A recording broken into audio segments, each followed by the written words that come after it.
திராவிட முன்னேற்ற கழகத்தின் சார்பாக எங்களுடைய அமைப்பு செயலாளர் மேதகு ஆளுநரிடத்திலே கடிதம் கொடுத்திருக்கிறார், லஞ்ச ஒழிப்பு துறையிடத்திலே கடிதம் கொடுத்திருக்கிறார். என்ன காரணம்?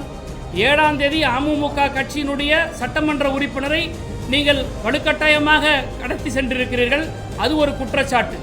அதன் பிறகு சட்டமன்றத்தில் 144 வாக்குகளை எப்படி பெற முடிந்தது? எல்லா கட்சியினுடைய தலைவர்களையும் போய் விஜய் சந்திச்சார். ஆனால் அதிமுகவினுடைய பொதுச் செயலாளர் எடப்பாடி பழனிசாமியை சந்திக்காமல் அவர்களிருந்து கருத்து வேறுபாடு காரணமாக பிரிந்திருக்கக்கூடிய அந்த குழுவை சென்று சந்தித்தது குதிரை பேரமா இல்லையா? ஒரு கட்சி தலைவர், அதிமுகவினுடைய கட்சி தலைவர் கொடுத்த அந்த கொறடா உத்தரவை மீறி சட்டமன்றத்தில் 25 சட்டமன்ற உறுப்பினர்கள், அதிமுகவை சேர்ந்த சட்டமன்ற உறுப்பினர்கள் விஜய் அரசாங்கத்திற்கு வாக்களித்ததனுடைய பேரம் என்ன?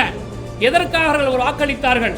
அவருடைய கட்சி தலைவர் இந்த தீர்மானத்துக்கு எதிராக வாக்களிக்க வேண்டும் என்று உத்தரவு பிறப்பித்த பிறகும் கூட அவையில் 25 பேர் வாக்களித்ததற்கு கைமாறியது என்ன என்பதை விஜய் விளக்க வேண்டும்.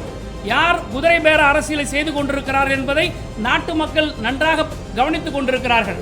10 அமைச்சர்களை நான் தருகிறேன், 20 பேருக்கு வாரியங்களை தருகிறேன் என்று பொய் வாக்குறுதியை கொடுத்து திரு விஜய் அவர்கள் அதிமுகவிலிருந்து ஒதுங்கி நின்ற அந்த குழுவிடம் பேசி பிறகு சட்ட சிக்கல் ஏற்பட்டுவிடும் என்ற ஒரே காரணத்திற்காக பின்னங்கால் பிடர அவர்கள் தங்கள் அரசியல் நகர்வை பின்னோக்கி எடுத்து சென்றிருக்கிறார்கள்.